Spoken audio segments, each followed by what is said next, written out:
Hello. Welcome to devotional time at Temple Baptist Church here in Poplar, Bluff, Missouri. Today we're going to be in the book of Exodus. We're going to be in chapter 34. I probably will go ahead and read verses 1 through 8. 6 is really the verse that we want to look at today. But to set the text, Moses is making the new tablets of stone, the Ten Commandments, and the Lord said unto Moses, "Cut 2 tables of stone like the first ones, and I will write on these tables the words that were on the first tablets which you broke. So being ready in the morning, come up in the morning to Mount Zion, and present yourself to me there on top of the mountain. And no man shall come upon with you, and let no man be seen throughout all the mountain. Let neither flocks nor herds feed before the mountain." So he cut 2 tablets of stone like the first ones. Then Moses rose up early in the morning, went up to the mountain, Mount Sinai, and as the Lord had commanded him, and he took in his hands the 2 tables of stone. Now the Lord descended in a cloud and stood before him there, and proclaimed the name of the Lord. The Lord passed before him and proclaimed, "The Lord, the God, is merciful and gracious, long-suffering, and abounding in goodness and truth, keeping mercy for thousands, forgiving iniquities and transgressions and sin, by no means cleansing the guilty, visiting iniquities of the father upon the children, or the children's children to the 3rd and 4th generation." So Moses made haste and bowed his head towards the earth and worshipped. Today we have what we call, I don't know if I'm going to use it right or not, we call a smartphone. I'm not sure how smart they are. They're just as smart as the operator, but we have become almost over dependent on them. And you can order food off the phone, have it delivered. The driver, he may be late with your food, he may be late with your delivery, and you can give a rating 1 star, 5 stars, so you may give him a 1-star rating, and you're in the department store, the shopkeeper just treated you cruelly. So on our smartphone, we can write a critical review. And so, I say that smartphones enable us to shop, keep up with friends, and more, but they also give us the power to publicly rate each other. And this can be a problem. This could be a problem. So, just think about the driver was late with your food. Rating each other, as we do sometimes with this, because becomes judgmental, can be made without context. Just the driver's late. I don't care why he's late. He didn't deliver my food on time, or didn't deliver whatever I wanted.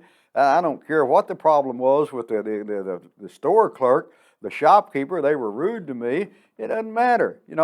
The driver gets rated poorly for a false delivery, but due to circumstances out of his control.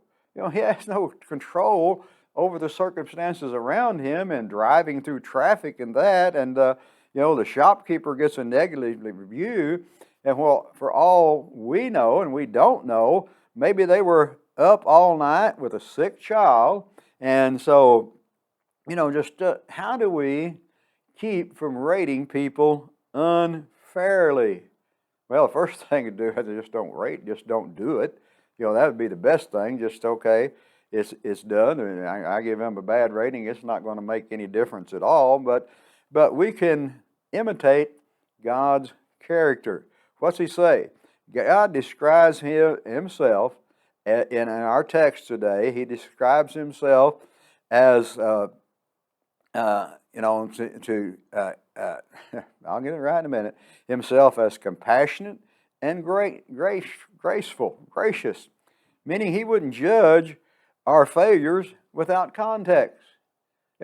He's not going to do that without context, and we do that a lot of times without any context, without any understanding of what the situation is. And so, be slow to anger, meaning without posting he wouldn't post a negative review after one bad experience. If that's the first time the driver's been late, or that's the first time the shopkeeper has been unrealistic to you, you wouldn't do that.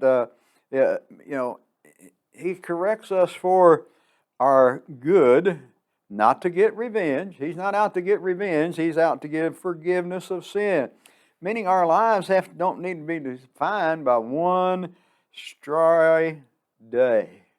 We're going to rate this person or whatever experience we've had.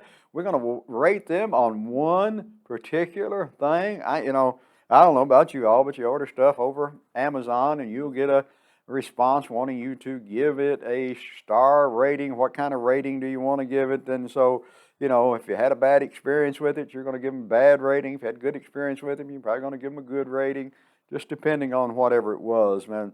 But since God's character is to be the basis for ours, we're to be like God, aren't we?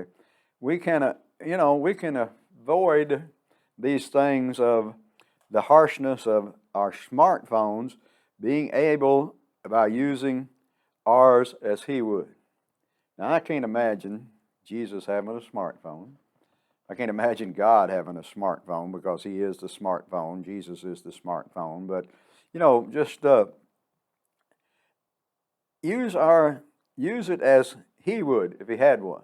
Use it as He would. If the online age, and we're in today, we can all relate others harshly, can't we? We can do that. But may the Holy Spirit empower us to bring compassion today. Hey, say, hey, maybe my order was a little late, but I appreciate still you delivered it. You could have just not even brought it at all.